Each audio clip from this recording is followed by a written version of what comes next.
Then, while still in the CIA, he helped his former boss, one-time CIA Director James Schlesinger, set up and run the U.S. Energy Department.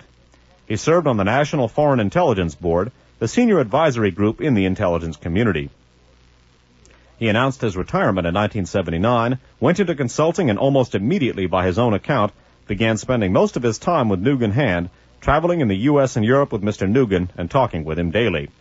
Guy Pauker, P-A-U-K-E-R, a Rand Corporation staff member who has advised the CIA and other government agencies since the 1950s, although he denies reports that he is a career employee of the CIA. Mr. MacDonald, whom he calls his good friend, unquote, once said that Mr. Pauker has long had frequent personal access to White House National Security advisors, including Henry Kissinger and Zbigniew Brzezinski. Mr. Pauker went to work as a consultant to Nugan-Hand after Admiral Yates introduced him to Messrs. Nugan and Hand. He, in turn, introduced them to Mr. MacDonald. Mr. Pauker says he wasn't involved in any completed deals for the bank. Dale Holmgren, H-O-L-M-G-R-E-N, a former U.S. Army officer in Taiwan who became manager of flight services for Civil Air Transport, a CIA-run airline in the Far East. He then went into business in Taiwan. He opened the Nugan-Hand branch in Taipei in 1978 as a one-man representative. Admiral Yates once said that Mr. Holmgren had long worked with the U.S. military in Taiwan to develop, quote, within the social structure of the Chinese in Taipei, a close relationship with the U.S. military forces and the business and government community, unquote. Admiral Yates also said that Mr. Holmgren had worked for Nugan-Hand without pay at least for a while because he had an independent income. Robert Red Jansen, a former CIA station chief in Bangkok, who advised Thai governments through almost daily meetings with the Prime Minister in the early 1970s, according to persons close to them. He worked for Nugan-Hand there in 1978, although he apparently severed his relationship that year, according to a colleague, because he was warned by the U.S. Embassy that his presence at the bank had aroused suspicion. Mr. Jansen apparently has an unlisted number and couldn't be reached for comment. And before we go back to review some of the machinations that Nugan-Hand was involved in, I'd like to read you one other short section of another article in that very same edition of the Wall Street Journal. This again from the Wall Street Journal of Tuesday, August 24th, 1982, the first article in a fine three-part series run on the 24th, 5th, and 6th of August of 1982. The article is by Wall Street Journal writer Jonathan Quitney, K-W-I-T-N-Y, whose work we've used before, and it's headlined, Australian Mystery. The collapse of Nugan-Hand Bank discloses links with some high-ranking American military and intelligence officials. And there's a person whose name here crops up in connection with Nugan-Hand, who we're going to be looking at considerably greater length this coming Sunday in connection with the Contragate-Iran affair, at which, as Nip indicated earlier, drug smuggling on the part of our government is a central issue. Reading from Quitney's article from 8/24/82. When Vice President George Bush visited Australia this April, that would have been April of '82, Labour Party leader Bill Hayden, a strong possibility to become Prime Minister, used his 30-minute meeting with Mr. Bush mostly to press for the release of details on the Nugan-Hand and Whitlam affairs. Mr. Bush only gave his assurances that the CIA wasn't involved in either matter. Mr. Bush was the CIA director in 1976, succeeding Mr. Colby, who later was to become a lawyer for Nugan-Hand. So George Bush, during his tenure as director of the CIA, was one of the CIA directors to whom, under whom the Nugan-Hand Bank operated. Remember now that Nugan-Hand, although nominally a naval intelligence operation, also served as a major element in the CIA's arsenal in Southeast Asia. Now again, the major points of this bank are as follows.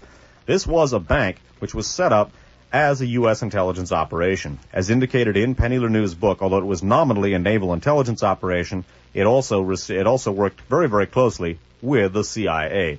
Now, in that capacity, the Nugan-Hand Bank served as a broker for the CIA's drug deals. Those drug deals, remember, as we looked at in Radio Free America number 24, the first program in this series, went in considerable measure to finance anti-communist mercenaries in the Vietnam War.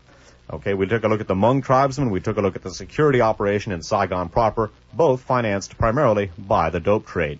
And obviously many of the people involved in Nugan-Hand were not only some of the CIA officials in Thailand and Vietnam, but also notice the preponderance of China lobby people as well. We looked at the evolution of the China lobby, our wartime alliance with Tai Li and the Green Gang of Tu Yuesheng, how that eventually gave rise to CIA-Kuomintang cooperation in establishing the Golden Triangle heroin growing area, or opium growing area, in the first place.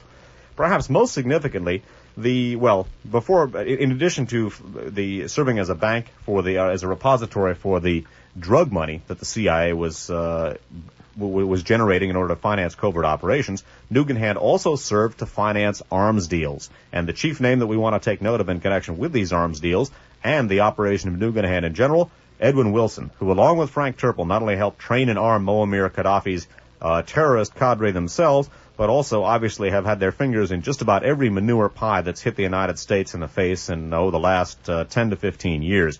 We'll be coming back to Turple and Wilson on Sunday's program in connection with Iran-gate, Contra-gate. We've already looked at him in connection with a wide variety of activities.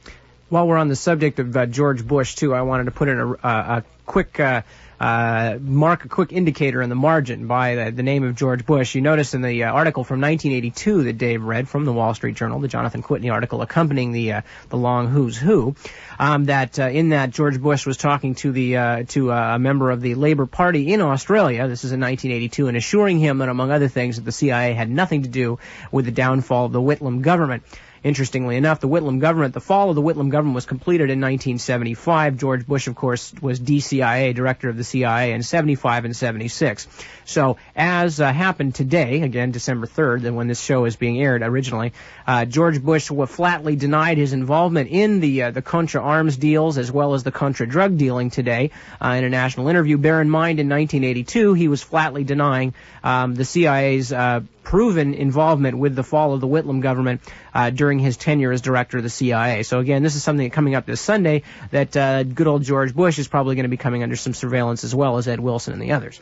Now, not only did the Nugan-Hand Bank, and again, the point can't be overemphasized that this was specifically a U.S. intelligence operation set up in large measure to bankroll the CIA's drug profits. It was also used to broker CIA arms deals around the world, and perhaps most significantly, as just touched on by Nip Tuck, the Nugan-Hand Bank was used as an element in the destabilization of the Whitlam government in Australia. The government of not only a nation not hostile to the U.S., but of a U.S. military ally, Australia, was systematically destabilized and removed. One of the central elements, as indicated by Penny Lernoux in this Australian coup, in effect, was the Nugan-Hand Bank. And again, some of the key names to remember: Edwin Wilson, Henry Kissinger, that long list of Army and CIA brass and Navy brass that we looked at a little earlier.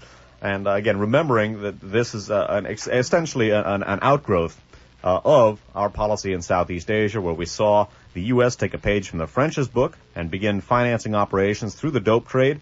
And here we have an organization set up in large measure as a dope-financed covert operations hub, I guess you could say.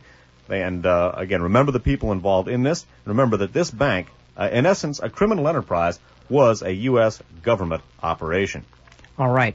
And as we're going to come back and post-mortem a little bit more on Nugan-Hand and also begin to follow the actual trail of CIA-sponsored drugs into the United States, we hope you will stick with us. Meanwhile, we're going to take a break to give everybody a chance to get up and move around, and Dave and myself a chance to rest the vocal cords. And then we will return with, as I said, more information on the drug trade itself and a more specific look at how some of the drugs come into the country and who brings them in. Okay, so don't go away. We'll be back with more of One Step Beyond, tonight it's Radio Free America. As you heard last, we were talking at great length, of course, about the Nugan-Hand Bank, the bank set up apparently by CIA and military officials to launder drug profits, to be paymaster for various Asian operations of the CIA and other American organizations, to work for the Task Force 157 group headed up by Henry Kissinger under the auspices of the Office of Naval Intelligence, and also apparently to receive money garnered in other ways, the drug trade among them, and launder them for purposes that many of which we'll just have to wonder about, and we may never find out, and probably never would have found out if Frank Nugan, the man who was one of the founders of the bank, hadn't died in a way still not explained in his car by the side of the road one day in Australia in 1980. So again, this was an operation set up not only in order to bank the the CIA's drug profits, but in turn to use those proceeds to finance further operations. Sort of a self-perpetuating CIA and naval intelligence dope operation in considerable measure. And again, the arms trafficking side, the drug trafficking side, and the overthrow of the Whitlam government are front and center here. Remember also the Edwin Wilson connection and the impressive variety of military and U.S. military and intelligence officials who intersect with this bank at one area or in one area or another. We're now going to take a look at another U.S. operation, a U.S. covert operation, which was in essence a drug dealing operation, and in turn, the proceeds from those drug deals were used not only to finance the arms trade, but to destabilize another government friendly to the United States. This U.S. intelligence operation we're going to be looking at takes place in Mexico, and this operation, and again, this is a dope-dealing operation run, in essence, by the U.S. government, was used to destabilize the Echeverria government in Mexico. All right. The segment we're going to read to you is from a truly fine book called The Great Heroin Coup, subtitled Drugs, Intelligence, and International Fascism. We used this a great deal on the broadcast. It was sort of the next step up from the book we quoted from at great length last week, which was The Politics of Heroin in Southeast Asia by Alfred McCoy. This was the next step, and this was where the picture began to emerge that not only was the CIA involved in the drug trade and various other parts of the government involved in the drug trade, but that it was not merely for the sake of convenience, but in fact it was as a specific way of financing covert operations. And that's what we're going to begin to be talking about in this part of the broadcast. Anyway, The Great Heroin Coup, Drugs, Intelligence, and International Fascism by Heinrich Kruger, a Danish journalist. And the book is copyrighted 1980 by South End Press of Boston. Has a fine foreword, by the way, by Peter Dale Scott, a professor at the University of California at Berkeley, himself one of the premier researchers in this field and someone whose work we use frequently. Absolutely. All right, reading from The Great Heroin Coup. They're talking now about the Mexican heroin traffic and the fact that the traffic of Mexican heroin traffic was controlled at the time of this writing, in 1980, largely by 7 Mexican families. And they start off with one that's very important to our point of view, although, in fact, as you will see, it's not really a Mexican family at all. Alberto Cecilia Falcon. The last name is spelled Sicilia-Falcon, like Falcon. Alberto Cecilia Falcon, leader of the Cecilia Falcons, is not a Mexican at all. He was born in Matanzas, Cuba. He and his family left the island immediately after Castro's takeover to become part of Miami's Cuban exile milieu. After the Bay of Pigs invasion, he was trained by the CIA at Fort Jackson for Operation 40. From there, his trail is faint for several years. However, according to Mexican police, he was in Chile helping the CIA to undermine the government of Salvador Allende. In mid-1973, he turned up in Mexico, where in record time he established a gigantic heroin and marijuana ring. According to DEA Director Peter Benzinger, in 1975, the ring numbered more than 1,600, including film stars and international businessmen. Cecilia Falcon himself resided in villas in Tijuana and San Diego. Heroin was transported to San Diego from a warehouse in Culiacan, marijuana from a processing plant in Mexicali to a U.S. distribution center in Coronado Cays.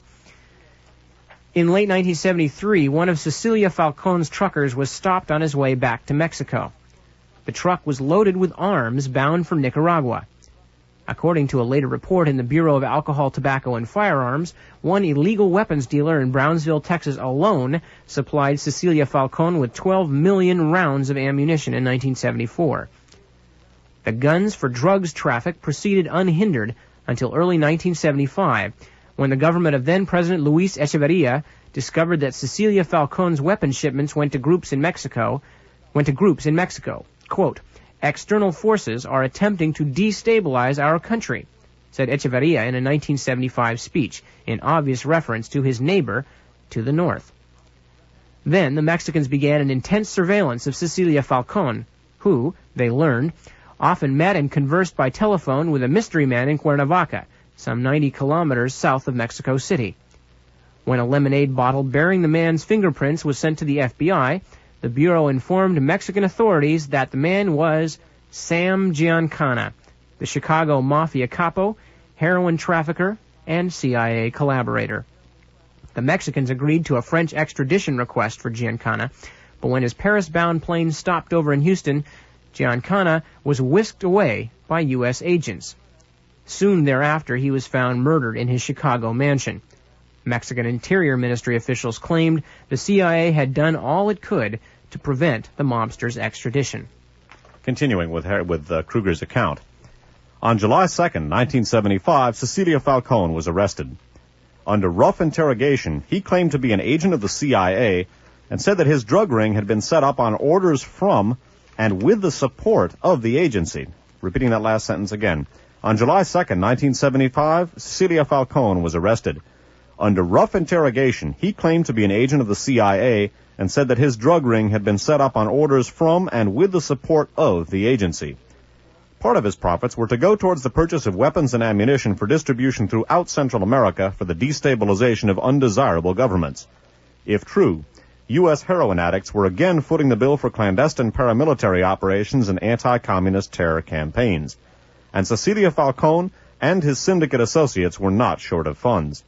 In his possession, police found 2 Swiss bank books to the tune of $260 million.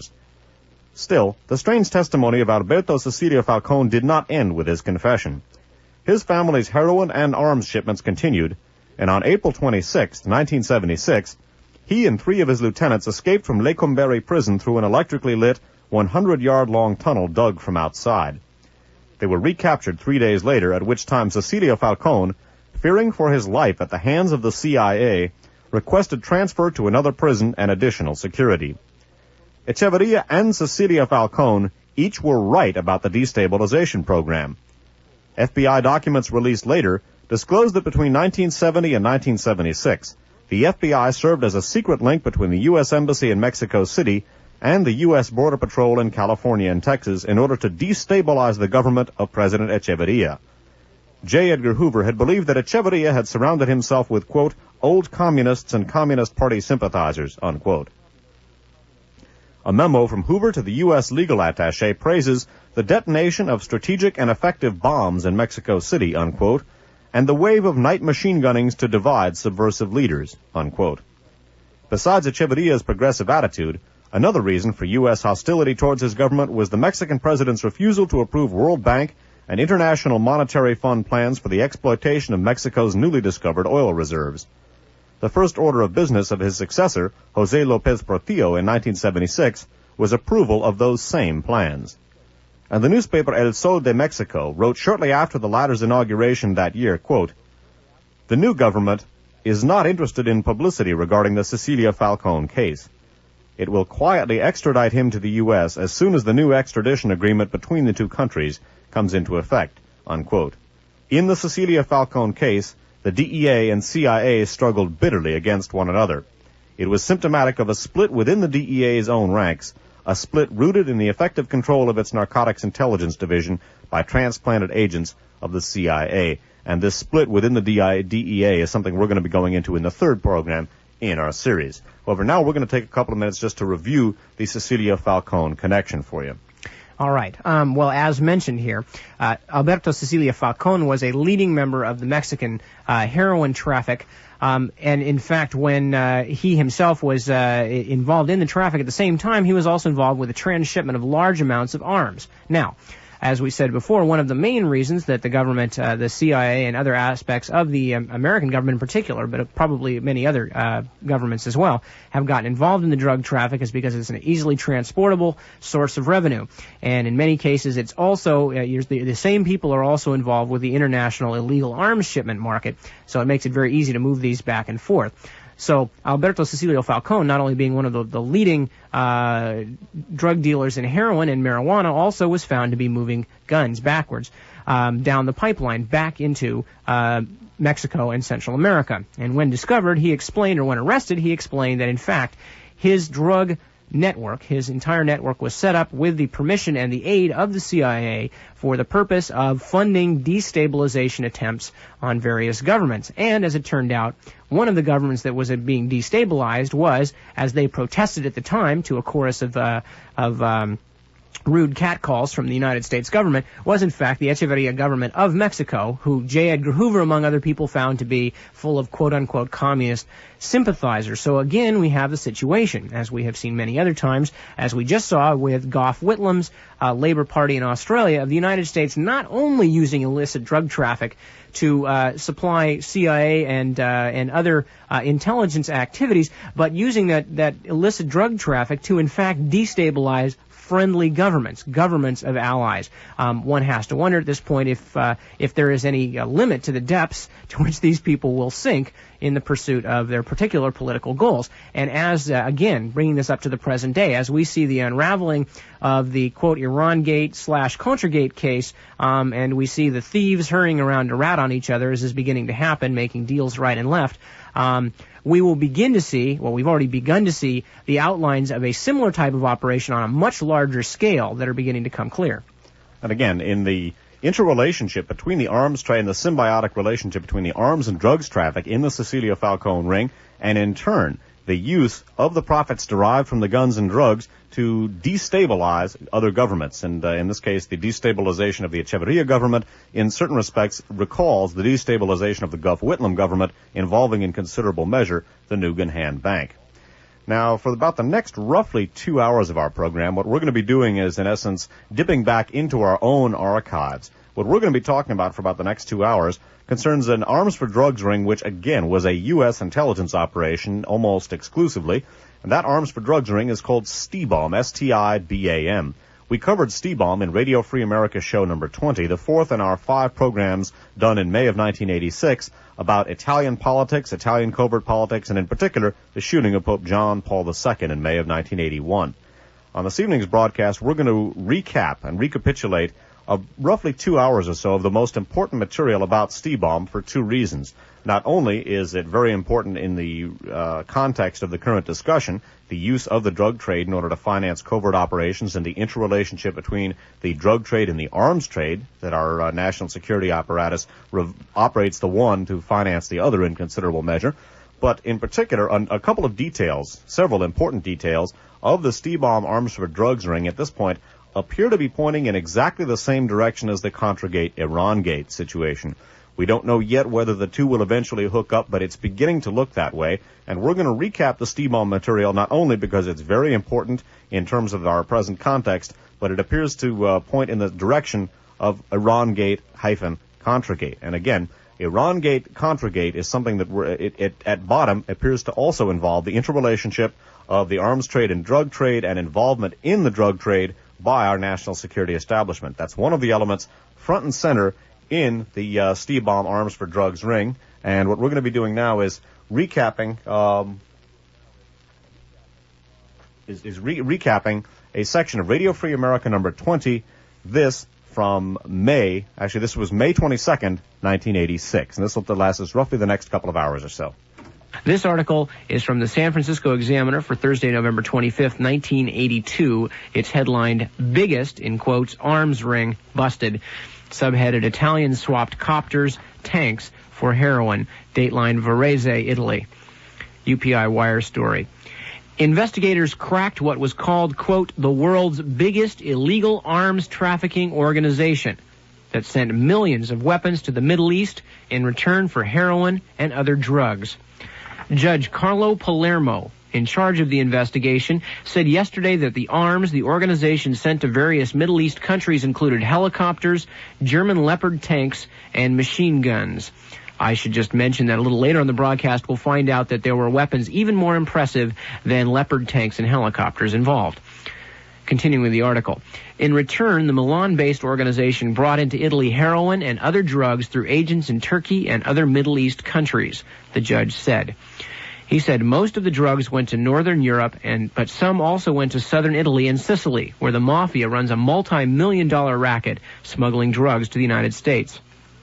Quote, we have cracked the world's biggest illegal arms trafficking organization, which had Milan and the Middle East as its terminals, unquote, Palermo said. Making another insert, when they say they had Milan, it had Milan as its headquarters, as we will find out later in the broadcast. Not only did it have Milan as its headquarters, but it had a very specific and very interesting, for our purpose, building as its headquarters in Milan. going along with the article. Quote, over a period of years, they sent millions of war weapons, including heavy tanks and helicopters, to the Middle East for which they were paid in narcotics, unquote. The judge said 41 members of the ring have been arrested and would face trial in February.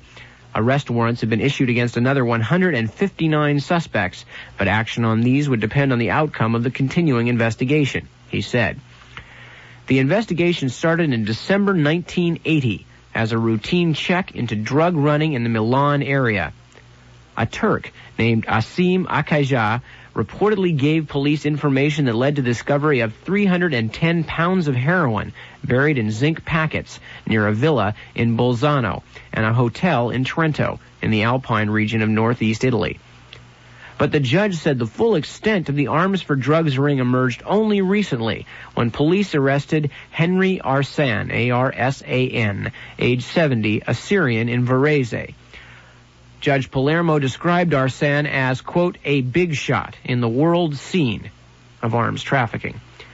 Police also jailed Arsan's Italian wife, Giovanna, age 54, on charges of taking part in illegal arms and drug trafficking.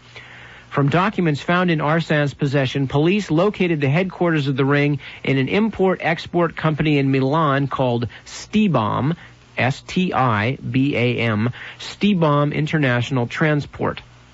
The judge gave no indication where the tanks and helicopters came from, but press reports said the gang had links with weapons manufacturers in France, West Germany, and Belgium. Okay, a couple of points to make. As we will find out, not only France, West Germany, and Belgium, but they had intense and very close and, in fact, governmental ties with arms manufacturers in the United States. Also, as mentioned before, Stibam's head offices were in Milan, as we will find out. I don't want to spoil the surprise for those of you who don't know, in a very interesting location in Milan. Okay, and remember Henry Arsan and the name Stibam, because those are the main focuses for Sci for the rest of the broadcast. The day after the article Nip just read you appeared, specifically November 26, 1982, the following article appeared in the same paper, the San Francisco Examiner. On 11/26/82, the Examiner ran this story, an AP story out of Milan, under the headline, Did Big Italian Bank Finance Arms Gang? And the subhead is, Smugglers Had an Office in Its Building. It reads as follows. Italian police are investigating whether the scandal-plagued, bankrupt Banco Ambrosiano financed an international gang of arms and drug smugglers, says Italian TV. Police began questioning bank officials yesterday after it was learned that the smugglers, described by a magistrate as the largest world organization of illegal arms traffic, unquote, had an office above an Ambrosiano branch in Milan, the state TV channel RAI said. I would interrupt that is the main branch, the headquarters of Banco Ambrosiano. Continuing.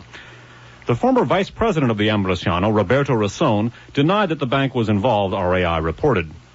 Investigators said the gang furnished Middle East countries, including Iran, with arms exported illegally from Europe and the United States. It named no other countries. Helicopters and armored cars were exported illegally in exchange for narcotics, the investigating magistrate Carlo Palermo was quoted as saying, and the drugs, mainly heroin, were then sold in Europe. Police captured the alleged head of the gang, Henry Arsan, a 70-year-old Syrian, and his Italian wife, Giovanna, 54.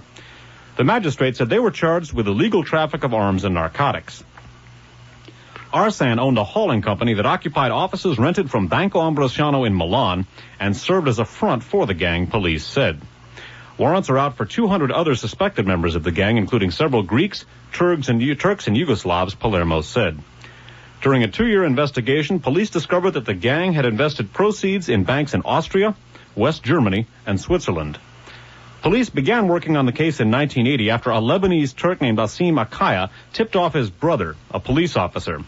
Other press reports said that the smugglers were working in collaboration with the Sicilian mafia. So, this huge arms for drug smuggling ring, and bear in mind Mehmet Ali Ejah and the Grey Wolves' connections to drug smuggling from that part of the world and the speculation about the Adli Apeki murder, Arsan's arms for drugs ring, the largest illegal arms exporting operation in the world, is not only located right above Banco Ambrosiano's headquarters in Milan, but is rented from Banco Ambrosiano.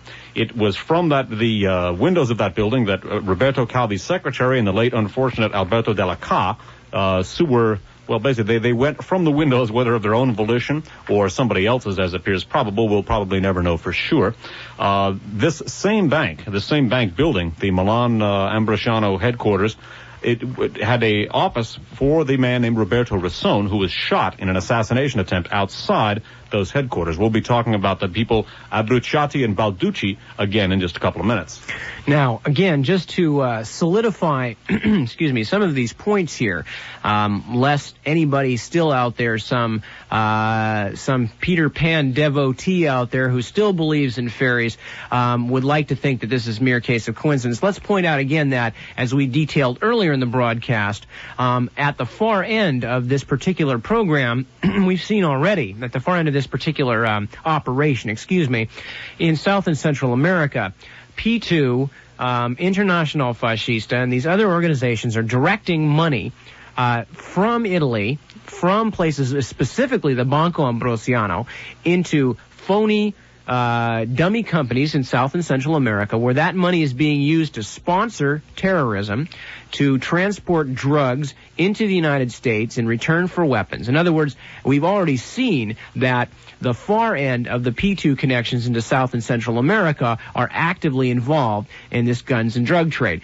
At the other end, we have seen that the right-wing terrorists also involved with P2 are connected with the Phalangist training camps. Out of these same Phalangist operations are coming the other end of the drug smuggling. In the middle of the operation is the Banco Ambrosiano, one of the main banks that the P2 and its directors, its fascist directors, were using to finance these operations in Italy and in South and Central America, and presumably some of that money was also going to get these right-wing terrorists trained in the Phalangist training camps in Lebanon. And in the same main bank building of the Banco Ambrosiano, the headquarters for this entire Stiebom operation just happens to be upstairs. Now, folks, I think even the most skeptical of you out there will have real difficulty stretching the bounds of coincidence to that extreme. In fact, an article we're going to read in a few minutes concludes with a statement that this asks the exact phrase is too many coincidences, and one of the things that they're looking at is the subject of the article Nip's about to read you, namely a number of other intersections between the Stiebom Arms for Drugs ring and the Banco Ambrosiano associations, and that meaning Roberto Calvi and people around him in the P2 nexus. Absolutely. Now we're going to read another Jonathan Marshall translation of an article that originally appeared in Corriere della Sera, the Italian newspaper, for December 31st, 1982. It's headlined, "A Who's Who of the Italo-Turkish Drug Trade." The Turkish bosses. By the way, I should just mention, for the rest of the broadcast, Dave and I are going to be reading a lot of Turkish names. Of all the languages that we wrestle with on this broadcast, I think Turkish is probably the most difficult for us. So any native Turkish speakers or Turkic language experts in the audience, please bear with us. We're just going to try and make them consistent, and we'll spell them whenever possible, although we won't spell all of them because there's so many. In general, when we're dealing with foreign names on a cold read here, we have to ask your indulgence. The Turkish bosses. The last arrest warrant signed by Judge Palermo on December 22nd, 1982, concerned Ismail Oflu, age 39, international smuggler, considered the king of the Turkish underworld. He had his hand in every branch of Turkish crime, especially the traffic in drugs and guns. Oflu, O-F-L-U, was for a time a refugee in Sofia, and the Turkish police asked for his extradition for a whole series of crimes, including 3 homicides. But after a few months, his tracks were lost in Holland. To Oflu are directly tied Seal Hussein, age 40, Mustafa Kisachik, age 55, and Nahik Asan, age 60, called by Judge Palermo, quote, 3 world-class promoters of the traffic in drugs and guns who developed with a base of contacts in Sofia, Bulgaria, obviously. The 3 men are in fact heads of the 3 most powerful Turkish mafia families, which have a monopoly on the production of drugs in the Syrian border region where the poppies are grown. All 3, besides, are friends and partners of Henry Arsan. Remember, Henry Arsan is the main man at this point at Stiebom. Now they're naming some names. Salah al-Din Waqas, W-A-K-K-A-S, represented the Turkish families in Milan. was based in a luxury apartment downtown. Many were his business contacts with Arsène, and above all with Karl Koffler, Herbert Oberhofer, and Gerlando Alberti, whom he met several times in Milan. His job, meaning Waka's job, was to route the morphine base to Alberti, who would have it refined in Sicily. Now, Karl Koffler, one of those names mentioned, K-O-F-L-E-R, born in Trento, age 55, arrested December 1980 and driven into a corner. With his revelations, he will aid Judge Palermo to round up the ring that supplied Oberhofer the drugs found in his garden and in the vineyard in Bolzano. He was in contact with the brothers Kunz, K-U-N-Z, in Zurich. On March 7, 1981, he was found dead in his cell in Trento. Herbert Oberhofer, contractor and hotelier, age 40, ex-trafficker and for years a confidant and collaborator with the Guardia di Finanza, that's the finance police. And by the way, we mentioned earlier in the broadcast, I can't remember the gentleman's name now, but one of the key members of the, I think actually the leader of the Italian Guardia di Finanza, the finance police, was a member of P2. Giudice was the man's name, and in fact he was appointed by a Cardinal Poletti, who had a lot to do with getting him to where he was, and we talked about that in our second program.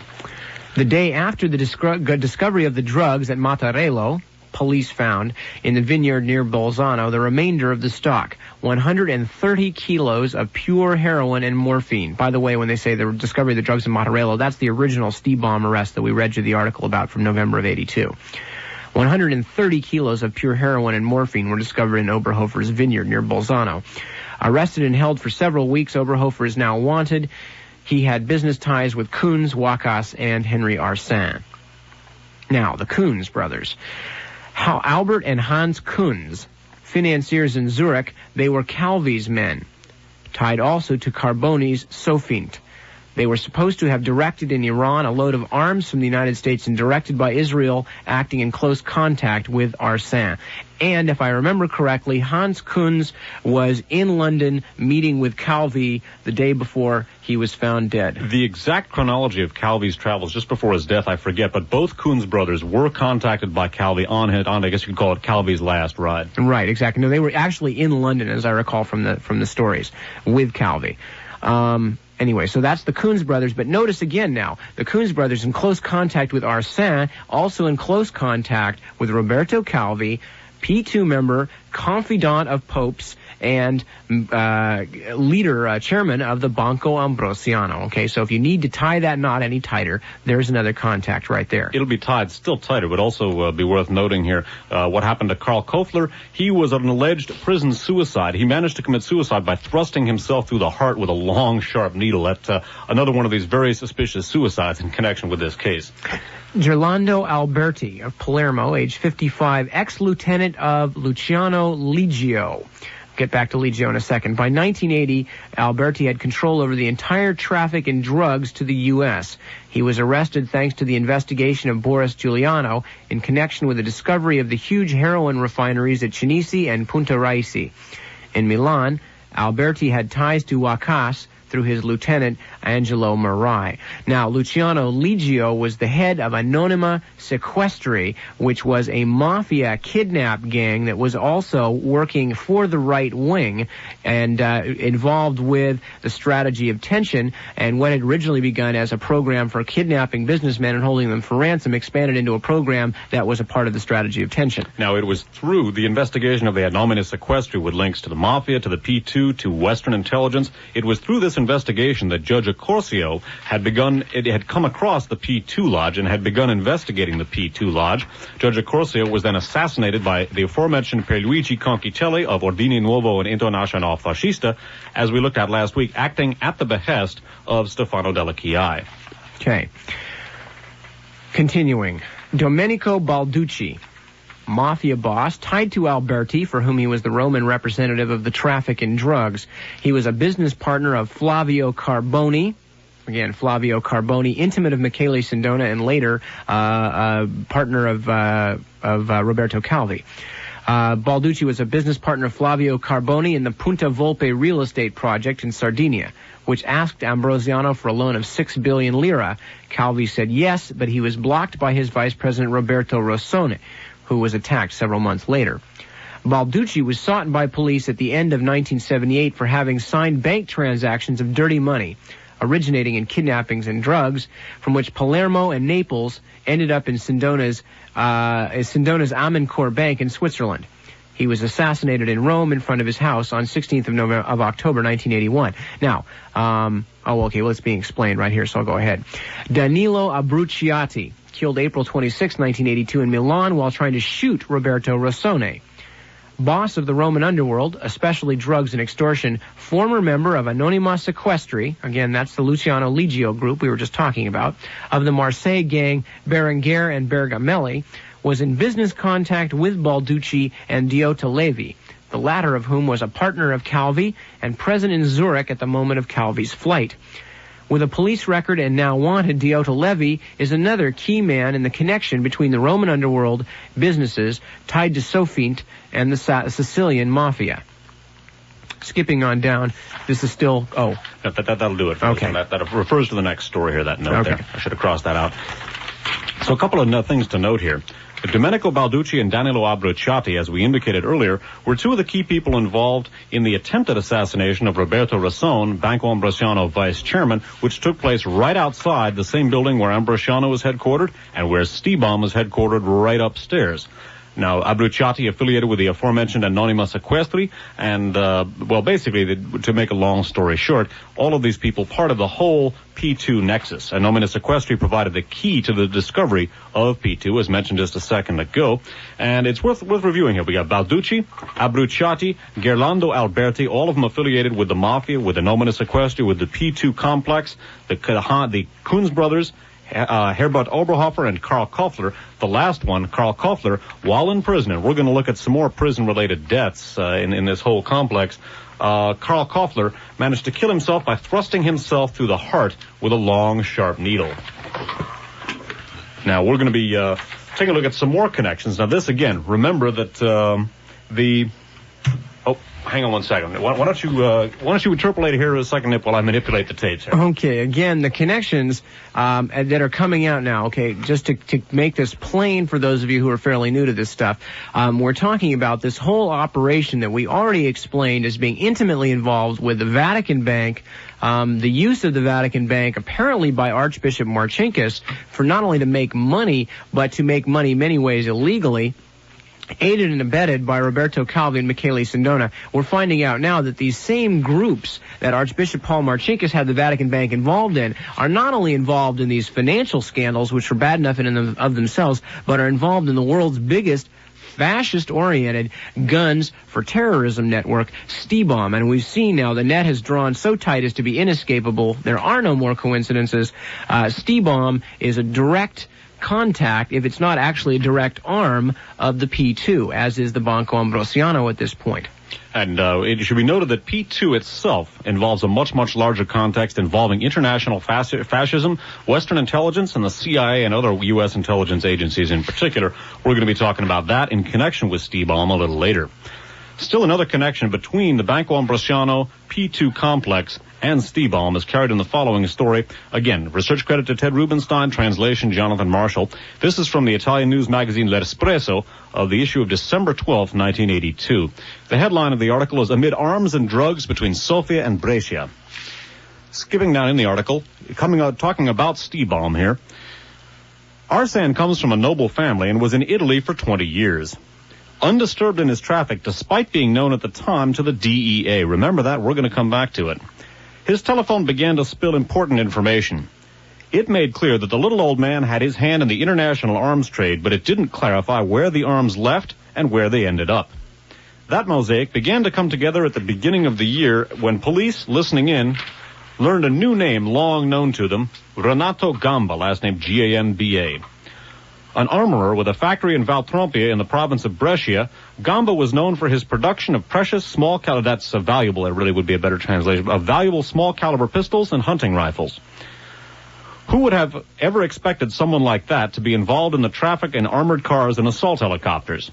But sure enough, one day at the beginning of summer, he left for that temple of intrigue, the Hotel Richmond in Geneva. The task assigned him by Arsan to find, for an anxiously awaiting buyer, 20 armored cars, 25 tanks, and 10 helicopters. police intercepted calls between Gamba in Geneva and Arsan in Milan. They investigated further and found some surprises.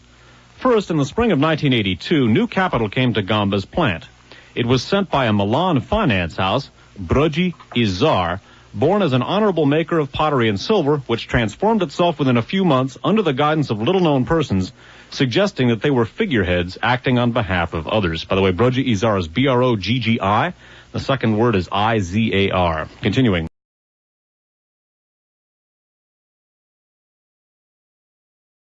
Journal writer Jonathan Quitney, K-W-I-T-N-Y, whose work we've used before, and it's headlined, Australian Mystery.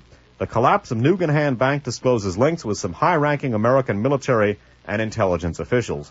And there's a person whose name here crops up in connection with Nugan-Hand, who we're going to be looking at considerably greater length this coming Sunday in connection with the Contragate-Iran affair, at which, as Nip indicated earlier, drug smuggling on the part of our government is a central issue. Reading from Quitney's article from 8/24/82. When Vice President George Bush visited Australia this April, that would have been April of '82, Labour Party leader Bill Hayden, a strong possibility to become Prime Minister, used his 30-minute meeting with Mr. Bush mostly to press for the release of details on the Nugan-Hand and Whitlam affairs. Mr. Bush only gave his assurances that the CIA wasn't involved in either matter.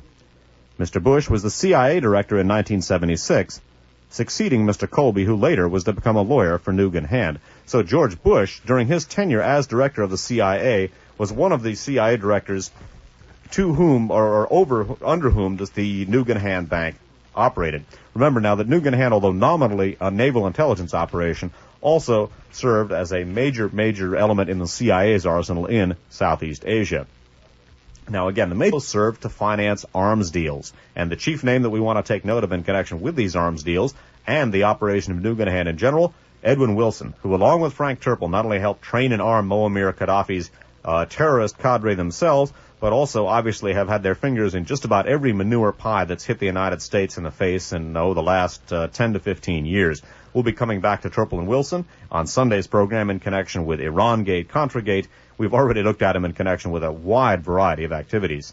While we're on the subject of George Bush, too, I wanted to put in a quick mark a quick indicator in the margin by the name of George Bush. You notice in the article from 1982 that Dave read from the Wall Street Journal, the Jonathan Quitney article accompanying the long Who's Who, that in that George Bush was talking to a member of the Labour Party in Australia. This is in 1982, and assuring him that, among other things, that the CIA had nothing to do with the downfall of the Whitlam government. Interestingly enough, the fall of the Whitlam government was completed in 1975. George Bush, of course, was DCIA, director of the CIA, in 75 and 76. So, as happened today, again, December 3rd, when this show is being aired originally, George Bush flatly denied his involvement in the Contra arms deals as well as the Contra drug dealing today in a national interview. Then, while still in the CIA, he helped his former boss, one-time CIA Director James Schlesinger, set up and run the U.S. Energy Department. He served on the National Foreign Intelligence Board, the senior advisory group in the intelligence community. He announced his retirement in 1979, went into consulting, and almost immediately, by his own account, began spending most of his time with Nugan-Hand, traveling in the U.S. and Europe with Mr. Nugan and talking with him daily. Guy Pauker, P-A-U-K-E-R, a Rand Corporation staff member who has advised the CIA and other government agencies since the 1950s, although he denies reports that he is a career employee of the CIA. Mr. McDonald, whom he calls his good friend, unquote, once said that Mr. Pauker has long had frequent personal access to White House national security advisors, including Henry Kissinger and Zbigniew Brzezinski. Mr. Pauker went to work as a consultant to Nugan-Hand after Admiral Yates introduced him to Messrs. Nugan and Hand. He, in turn, introduced them to Mr. McDonald. Mr. Pauker says he wasn't involved in any completed deals for the bank. Dale Holmgren, Holmgren, a former U.S. Army officer in Taiwan who became manager of flight services for Civil Air Transport, a CIA-run airline in the Far East. He then went into business in Taiwan. He opened the Nugan-Hand branch in Taipei in 1978 as a one-man representative.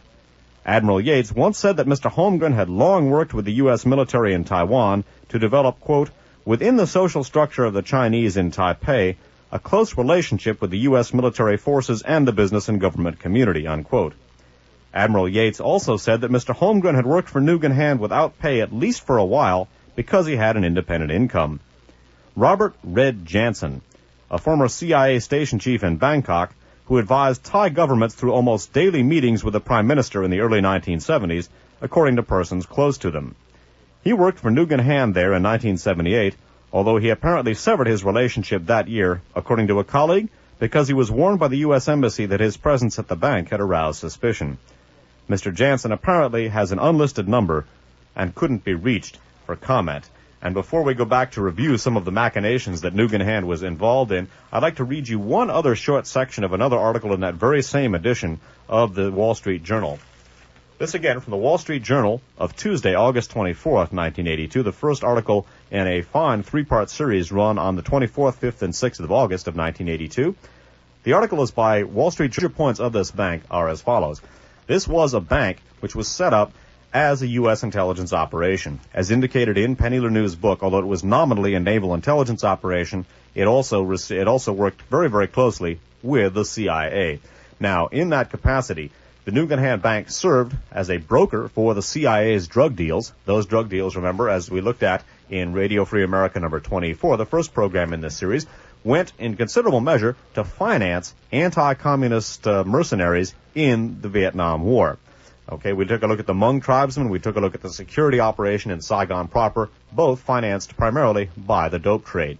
And obviously many of the people involved in Nugan-Hand were not only some of the CIA officials in Thailand and Vietnam, but also notice the preponderance of China lobby people as well. We looked at the evolution of the China lobby, our wartime alliance with Tai Li and the Green Gang of Tu Yuesheng, how that eventually gave rise to CIA Kuomintang cooperation in establishing the Golden Triangle heroin growing area, or opium growing area in the first place.